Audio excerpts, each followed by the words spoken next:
the power of understanding, real connections to spirit, is meaning our resistance, our struggle, is not sacrifice lost.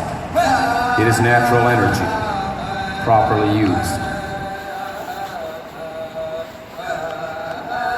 One time, I was visiting with my relatives. The clouds, the mountains, the sky, the trees. My relatives touched my spirit, nudged it lovingly.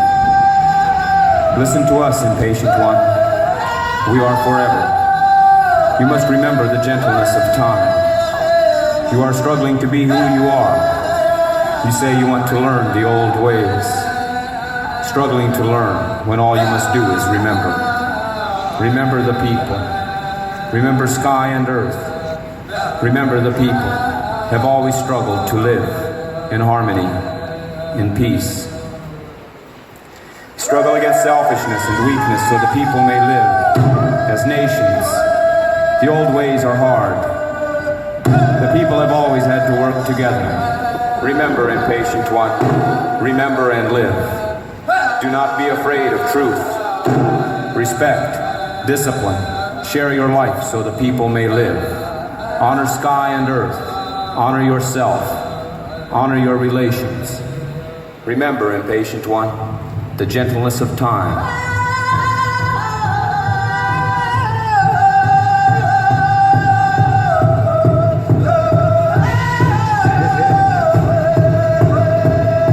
Grandmother Moon, you are more than light in the night. You are more than the moon. You are spirit connection. Your energy is our life. You are memories to generations past. You are the creator of sensations that will always last. You are the knowledge, the teacher, the influence to keep the people sane. You are a healer for spirit pain. Grandmother Moon, we love you. And we are angry at the invaders who trash you and violate our universe with their mechanical uncleanliness. We pray for you, for us, and for the invader who just can't comprehend respect, love, or the balance of life. We do not join the invading madness. From the way they act, it speaks of spirit sadness. Machine money progress is the cause of our common abuse. We see you, grandmother. We feel you.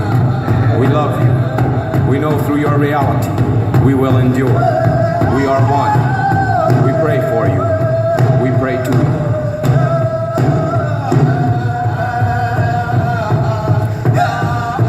Grandfathers whispering in the wind.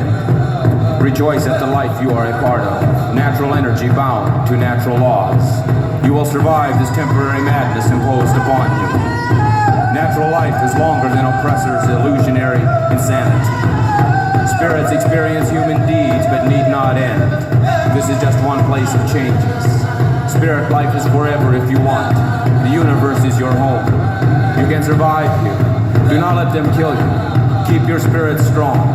For distant stars and distant drums are the memories of spirit infancy. Children of earth, let the spirit live so you can grow in your place in the universe.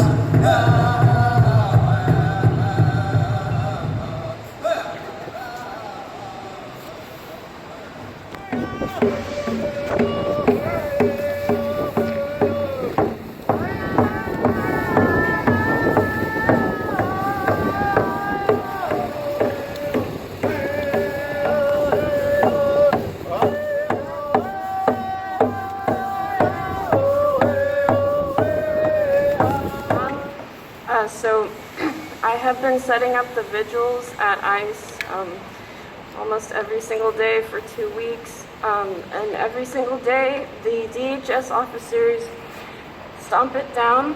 I have seen them kick it down with my own eyes. They told me once that they never wanted to see it again. And I don't think that they realize that a lot of this stuff is really personal for us.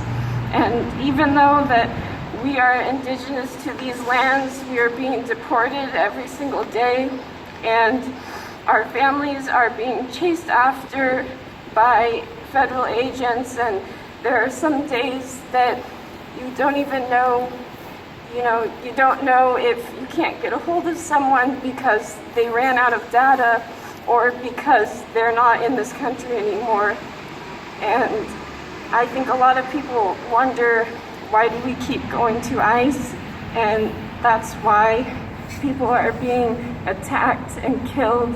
And ICE is literally committing genocide as we speak. And enough is enough. I mean, I don't know how anyone could let this go on any longer and feel okay with that, because my people in Michoacan, we believe in being brave and humble, and this is something that cannot stand anymore. So, as we say in Michoacan, Jukari Onepuika, which means our strength, and I want us all to be strong in this fight against ICE, because whether they like it or not, ICE is going to be abolished.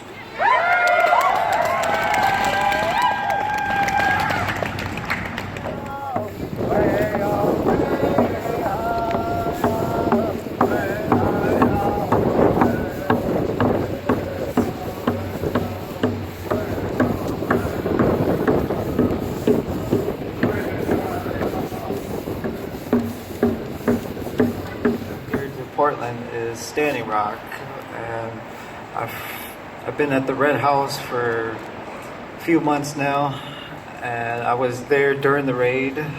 They took my eagle feather, and that eagle feather means a lot to me and my ancestors. I've done so many prayers with that eagle feather, and I could care less on all the materialism that I had. All I want is my eagle feather, and that is against the Indian Freedom Act, also the First Amendment. So I stand here why I'm speaking is what is going on at ICE. I've been almost there every day. Kids in cages, no, that is unacceptable in humanity, especially for indigenous women to be disrespected. And for me being an indigenous man, I feel really angry about that. Let's abolish ICE. Mini Wachoni, water is life.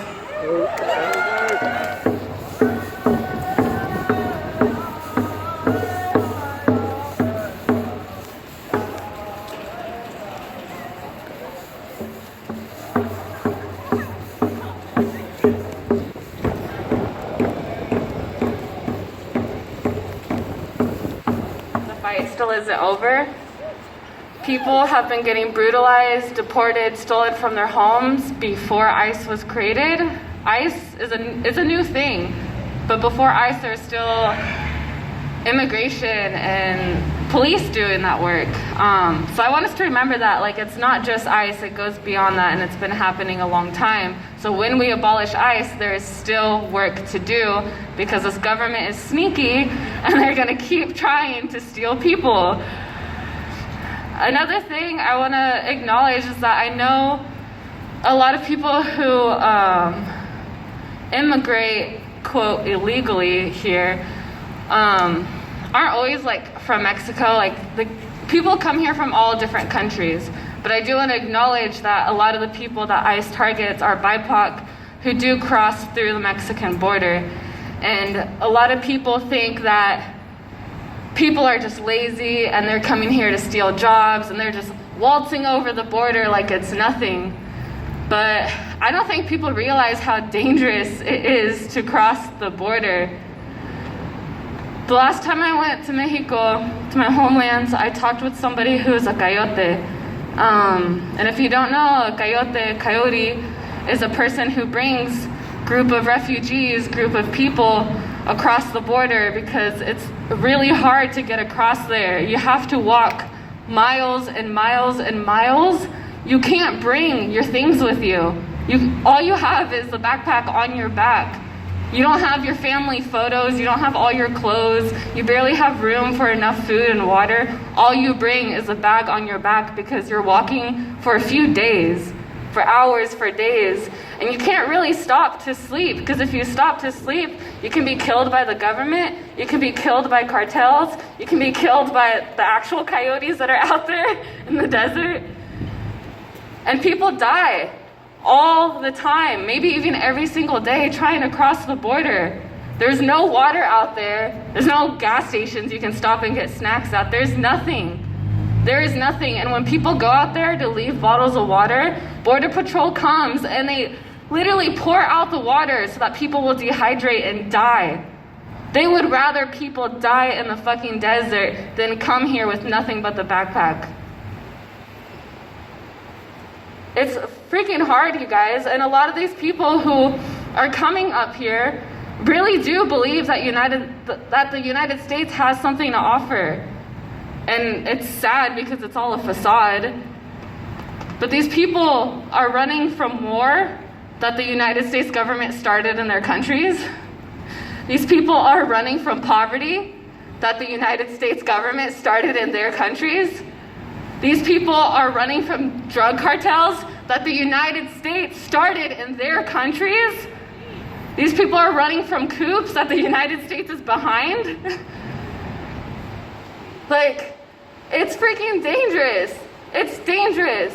There's so much that they have to face, and so many people don't make it. They either die of dehydration, they die because they get lost, because you're just climbing, like you're just walking through the desert, you're walking through the mountains. They die because there's a lot of drug cartels that do work with the governments, the Mexican government and the United States government. And so when they're working with these governments, they do the government's dirty work because they can. And so they come out here and they kill, they literally murder these groups of people who are refugees. They're just looking for a safe place to live. That's it. That's all that these people want, is safety. And what does this country welcome them with? Cages. They separate their families. They poison them by cleaning these small rooms with these heavy chemicals with no ventilation. People are having nosebleeds, headaches, they're vomiting. They're literally being poisoned in these small rooms. They sterilize women. There's over 600 missing children under ICE custody. And people are saying that Biden is gonna reunite families? How? With 600 missing children, how is Biden supposed to reunite families? And when he does, I don't know if you guys seen, but I recently saw a video of a mother being reunited with her children after they've been separated by ICE. And her 2-year-old son did not recognize her. And every time she tried to hold him, tried to pick him up, he pushed her away and he cried and he ran away from her. He did not recognize his own parents. And that kind of stuff, that's childhood trauma that is scarred in their minds. That's gonna take years to fix. And that's just a little kid. Think about the older kids. Because the thing about these kids in cages, right, is you have the older kids. You have these 11 and 12 and 13-year-olds taking care of the 2-year-olds and 3-year-olds and 5-year-olds. That's something they have to carry with them for the rest of their lives. So let's say Biden does reunite families, which I doubt is going to happen. Let's say he does. That's still not enough. That's still not enough. They're going to carry that pain for generations, just like most of our grandparents have carried the pain of boarding schools for generations, just like our black relatives have carried the pain of watching their grandmothers and grandfathers be filled with grief. Like, this isn't, when we abolish ICE, when we abolish the police, like, there's still gonna be so much work to do, you guys. Like, you have no idea the pain that we carry, the amount of lives that we've lost. It's so fucking hard. And what's shitty is the United States has caused like all of these problems that are pushing people out of their homes and making them flee and look for safety. Like, I'm not just saying that, like, I'm not just like everything is the United States' fault, but imperialism, hello.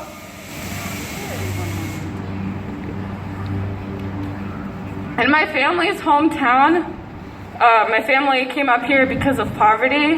My grandmother grew up without anything. She said that the richer Spaniard people stole all the things. Anytime they got shoes, they would steal her shoes.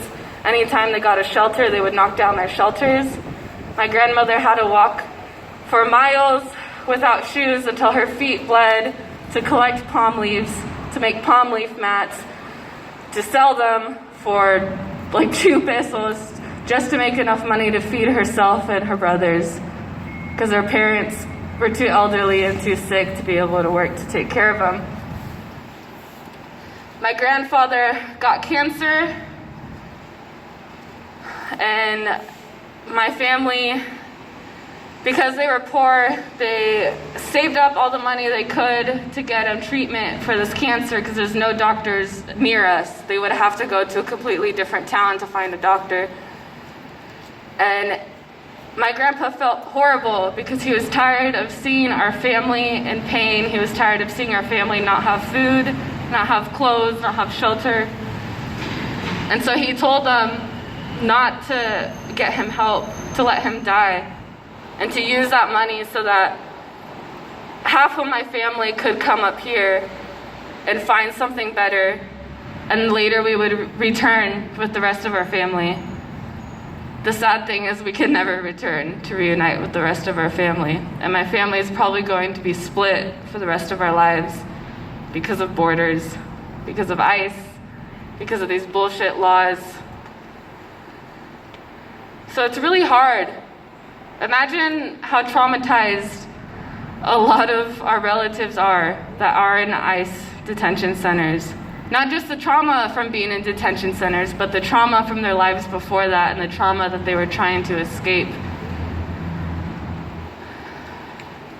And every day I pray for those people, because sometimes I feel like that's all I can do.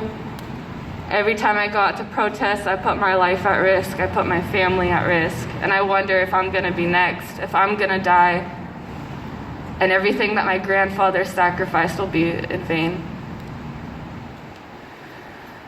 But keep fighting, keep healing, and keep praying. Keep being strong in yourself, strong and proud of your culture for all of our BIPOC folks. Keep fighting. It's fucking hard, but there's a reason the fight keeps going. Mi vida es la lucha, y la lucha sigue y sigue. Los combates.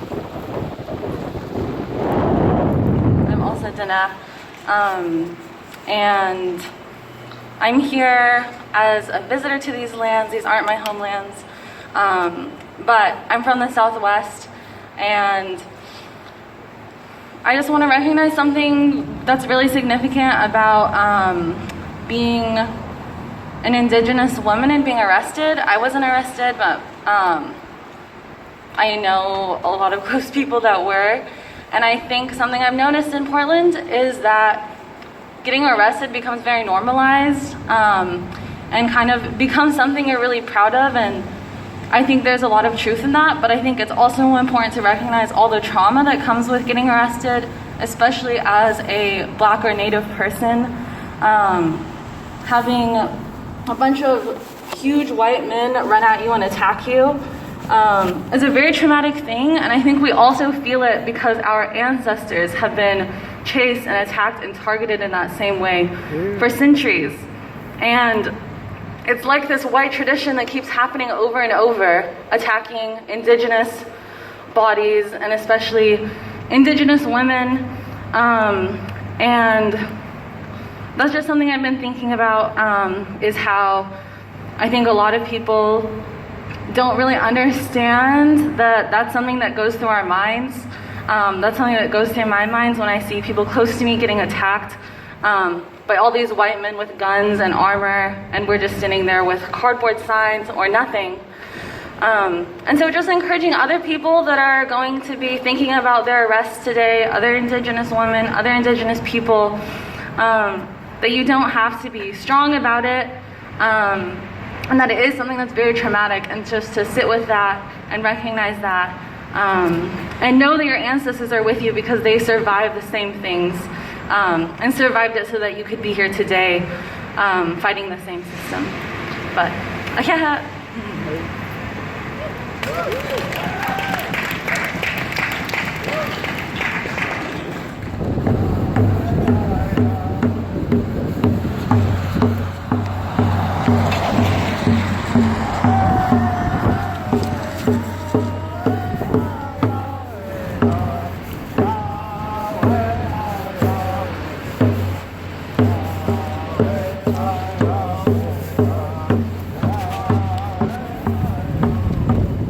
I'm an Afro-Indigenous enrolled member of the Fort Peck, Assiniboine, and Sioux tribes. Today I came to talk to you about something that's near and dear to my heart. It's the reason I decided I wanted to go to law school. The children that are in cages, that are being separated from their families. It's something that I know and am very familiar with. I know it very intimately. It's not new. It's not new to us. And it's not new to you either. You've just had the luxury to forget. You've forgotten the children that were stolen from their families and sold at auction, sold as slaves. You've forgotten about the indigenous children who were placed in the boarding schools, beaten, killed. You've forgotten about the orphan train movement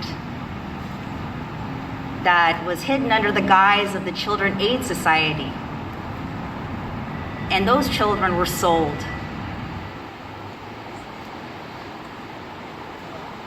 That eventually ushered in the child labor laws and also foster care. That's something I'm very familiar with. I'm a foster child. I was a foster child from age 3 to 18, and I'm not gonna mince words. The fact is, it's legal human and sex trafficking. That was my experience, and that's the experience of many children. And if you think otherwise, you are lying to yourselves. This isn't something new. Profiting off of children is not new. ICE is stealing children. Recently, they took another life. I was out there with my comrades, and one of their munitions hit me and exploded on me. It set my clothes on fire, and that's how I found out that I was pregnant. I was worried about the gas because it was really hard to breathe that night. It got through the filters in my gas mask. So I made an appointment with the doctor to see, what were the long-term effects, how is it gonna affect my baby?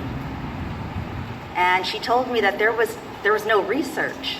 The only research that they had was miscarriages from the women in Chile. And then she proceeded to do my ultrasound and told me that it was already too late. I was losing my baby.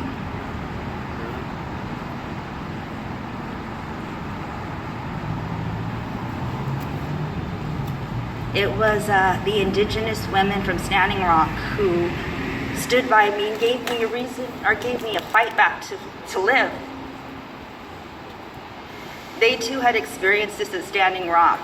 The gases took their children too.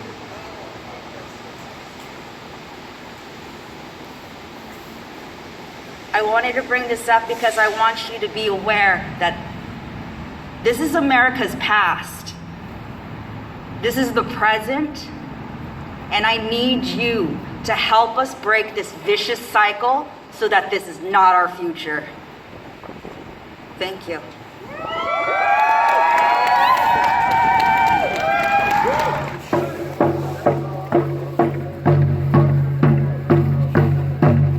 He enslaved Haitians, he enslaved Dominican Republicans, he enslaved people from Jamaica. We are are all in this together.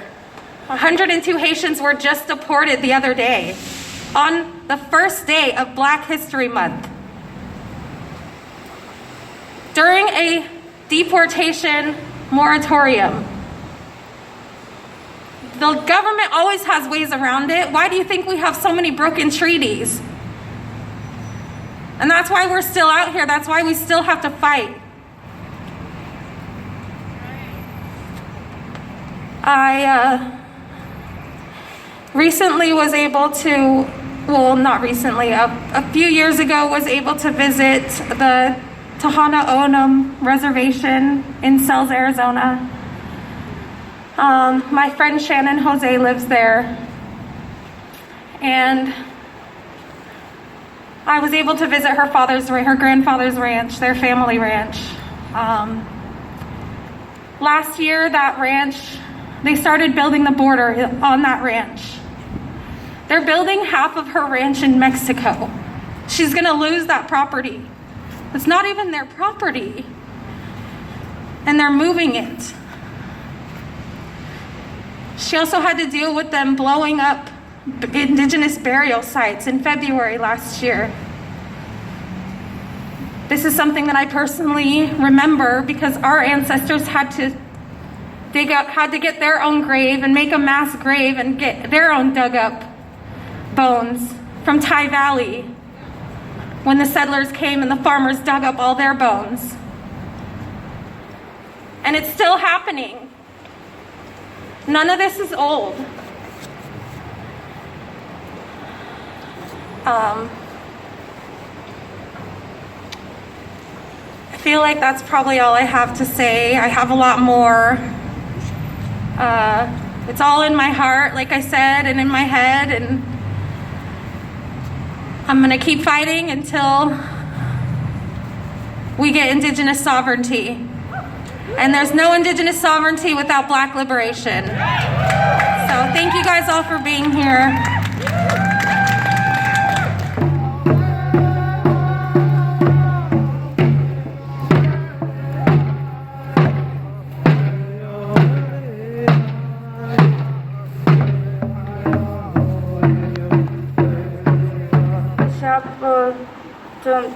Lila Jane. My name is Lila Jane. I have not been arrested at ICE, but a person I admire a lot asked me to speak.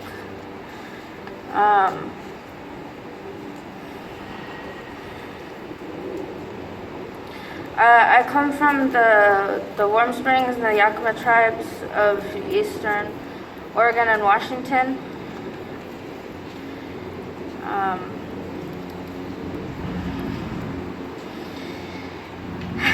I'm very nervous this morning, but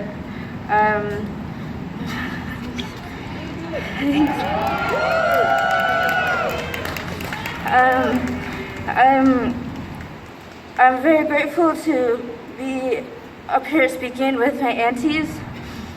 They're incredibly strong Indigenous women, and I'm grateful that they want me to speak.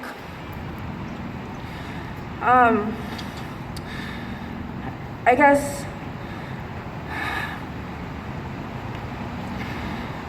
there are so many experiences as an Indigenous person, that, especially as a woman, that we have to deal with. There's generational trauma. My grandparents are boarding school survivors. My grandpa is a Vietnam veteran, and he was a brown one, so he has a lot of trauma from that. A lot of it is passed down because white people have been waging wars on us or forcing us to fight their wars for, at least in my family, like 7 to 10 generations back. We've been fighting the US government.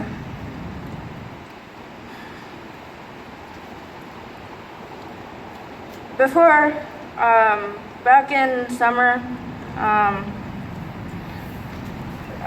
there's a protest I was at here. It was some street north. I could recognize it by sight, but not by, I don't know the names.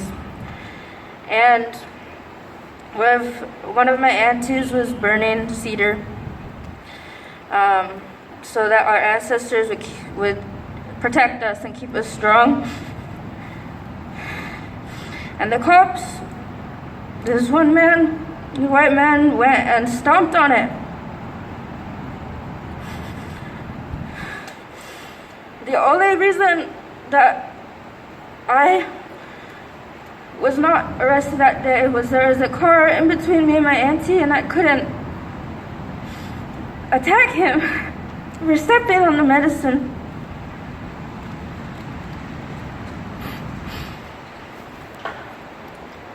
This is not an isolated incident in Portland or in the police force of the United States as a whole. There are other times, like Angela said, they knock down our vigils, they kick down our candles. You have to bring super glue to glue the candles down and hope that they will stand long enough for the flame to actually go out.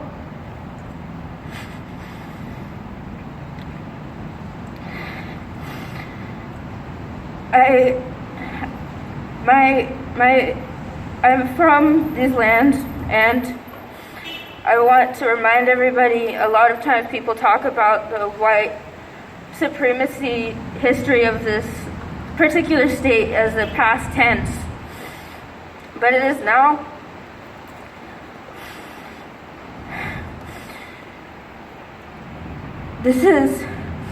It's the history, but it is also current. I'm always protesting. It's hard being out there because my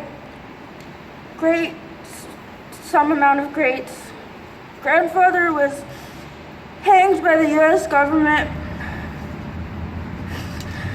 and I have to go out there and know that these are the same people, and they could be descended from those same people who hanged my grandparents. And these people, they're white supremacists. This history of Klansmen, of Nazism in Oregon is not just a history, it is a present tense. The cops out there that are stomping on our cedar and that are calling our medicine, they're just calling our medicine manufactured drugs, not knowing what it is. They are Nazis. They are Klansmen. That's why they're so illiterate in the native practices of this land. So many people don't know even whose land we're standing on. After all these months of the Black Lives Matter protests, so many of the protests and vigils and events have land acknowledgements, and they still don't know because they don't care, because they're Klansmen.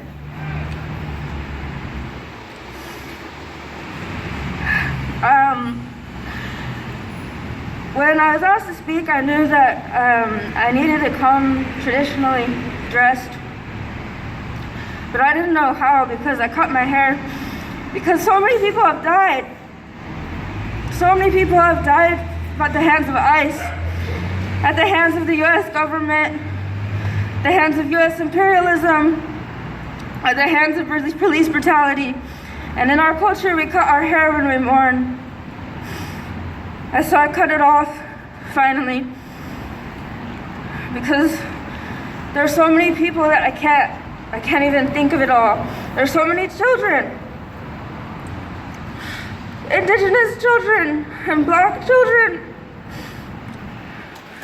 who are attacked simply for existing.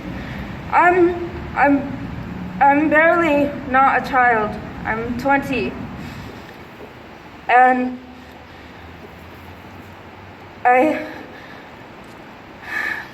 it's always so scary, but I know people always ask me, why are we there? We have no choice. I don't have a choice. Because no matter what I do, I could go missing. I could be murdered brutally. My body could never be found, or it could be found in pieces, like some of my aunts and grandmothers have been.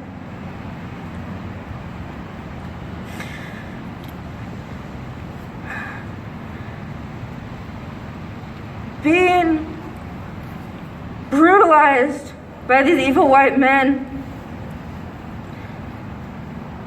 will happen regardless of what I do.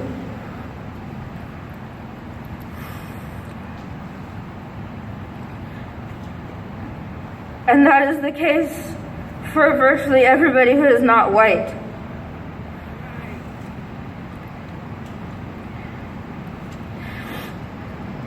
Though I have not been arrested at ICE, I know most of the indigenous people that I know have been.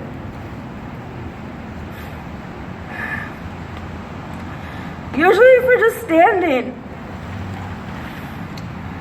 And even if we aren't just standing, you fucking hanged my grandfather.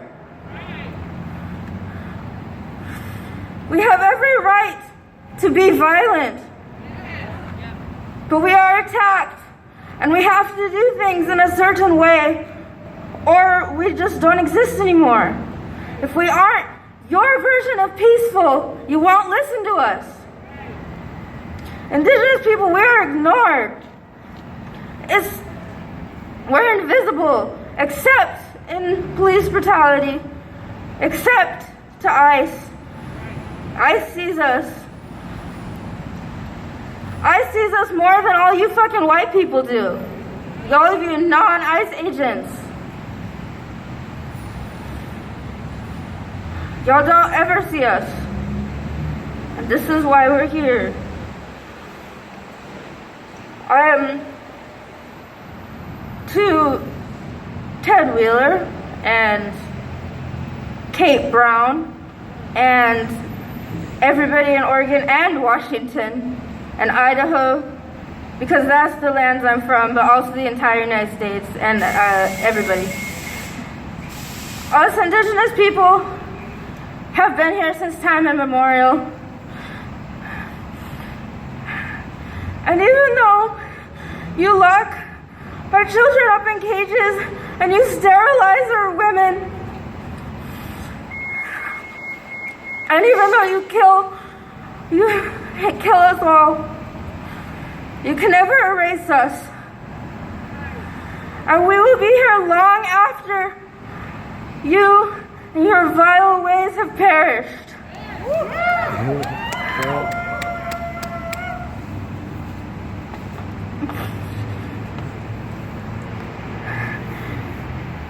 If you sit at home and do nothing, at this point, you do nothing for black people. You do nothing for indigenous people. You simply don't care about us. And if you think otherwise, then you need to join us and actually support us. I know here in Portland, indigenous events, nobody shows up to them. I know because I've been to most of them, and there's no one ever is there.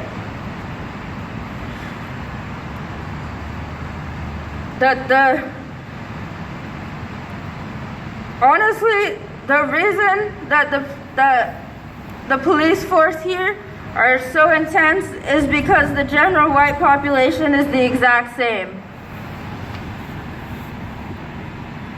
A lot of you are white supremacists. And you need to change your ways. A lot of you don't even know what tribe I'm from. I'll say what tribe I'm from. People only know it because of Kanita, the resort. But you go on our lands and you go fish. And you go on our rivers. But you can't be bothered to know who we are. Speaking of rivers, the chemicals, ICE and from all the protests are seeping into the rivers. And they're killing our salmon. Just another part of the U.S. government, they fucking put in dams along the Klamath River, the Columbia River, I'm sure other rivers, probably all of them. It's hard to learn about the dams. They wiped out Salilo Falls. I don't know if I'll ever get to see that place. And our rivers, our salmon are already dying, and they're killing them more and more. And this doesn't just affect indigenous people, but it affects us the most. And the lifeways, not just the salmon, but all the fish and the plants in the rivers are also dying. And the rivers themselves, their spirits, they're so dark, are so weak. You can just feel how weak the Willamette River is. And it's not the river's fault. ICE is terrible. I can't even say all the words for how evil ICE is.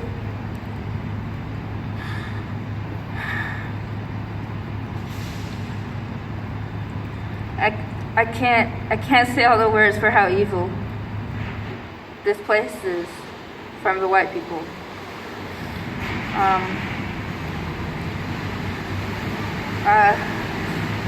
Thank you for listening. It's the least you could do.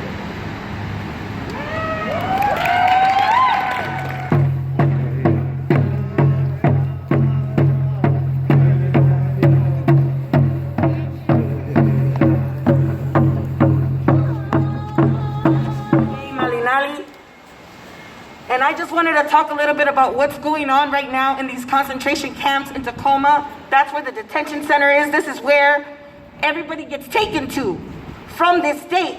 We got the detention center in Eugene, and we have here one in McAdam. I want to just say before I start discussing a little bit about that subject on what happened to me just the other day. Unfortunately, I was also one of the indigenous women who also got arrested. I was standing there, I was a peaceful protester, and unfortunately, the same thing happened to me. The traumatization that happens to us, indigenous women and men and individuals, is something that not just only happens when we are getting detained, just by standing and trying to speak up for our communities. Unfortunately, we don't have no rights. Unfortunately, people are being kidnapped. Unfortunately, there is genocide being done. What is the first thing that is being done? Let's talk about these detention centers in Washington, and all I can say is this. I don't care what your beliefs are and organizations. Drop that. Think about what it's about unity here, community. Just go and stand up for what you believe in for the community. If you don't believe that kids in cages, just go stand out there. Take a sign. You don't need to be a part of anything, and if you do, link up with those organizations that you see that are active. I'm part of a lot of organizations. Sometimes you think I want to be out there. Yes, I do. Why? Because fortunately, I'm out here and I'm not in a cage. I am an anchor baby. That's what the fuck I was called. In 1981, I'm about to be 40 years old in April. And that's a gift that I give you my birthday. In the spring, my mother crossed as a refugee from El Salvador, Central America, refugee from a civil war that was created by this government. She fled with my sister, who at the time was 6 years old. She could have been one of them kids in them damn cages. Thank goodness that didn't happen, but that damn could have been so damn close if she'd even crossed that border. Unfortunately for her in Mexico, she got the love and she got everything she needed for me to continue to be in her womb. I was born a week later, 1981, in East Los Angeles, where I was raised, and I grew up in Compton, California, and Hollywood, California, in the worstest hoods you could fucking imagine. This fucking riot here, that shit happen every motherfucking day. LA riots is in my motherfucking blood. Do you get that? I am now a double major. I have an accounting degree, I have a business degree, and I'm here to serve my community. I beat a whole bunch of statistics, and there's a whole bunch of fucking statistics that I couldn't fucking beat. And I'm blessed to be here in this city, and I'm here. When I came here, I never knew what I was gonna be facing. The same shit I fucking faced since I was a kid. Please be united. Please come and stand. Please use your privilege. Please. Anyone, if you're out and you're free, you're privileged. I don't care if you're houseless or not. And we are here to serve everyone. Our houseless community, any community, anyone who needs our help. It's not just about them kids in cages. It's about everybody, because we can all end up in a motherfucking cage because there's a press system. I just want to tell everybody that this rage that I have is because I was recently arrested at the ICE building. And the things that happen to a woman like me, to anyone who stands and just wants to say that they're against this type of oppression, this is what you're going to get. But I'm so fortunate that this community is a united community and has supported me through this trauma. I have not been able to go through all of these decisions if it hadn't been for people who have already experienced this in another level, in the level that I had to face, by just being a peaceful protester. In Tacoma right now, there's people that are starving. Why? Because the food is ridiculous. We got a freaking health department. We got people who are eating food that's rotten. They're purposely doing these things. People are dying in COVID in these detention centers, on top of the private prisons that are happening right now because of all this oppression. What about our youth? That is our future. I don't care what mistakes you have done. There's no reason for you to be stuck in a system that you will never be released, because this is like a merry-go-round. And I just want to say that we can all get off this merry-go-round if we're all together and we're all united. Support all the orgs. I don't care if you don't believe in everything they fucking do. Just support them. Because whatever they're doing is doing something that's making a difference. And if you're not going to do that, then get out of the way. Thank you.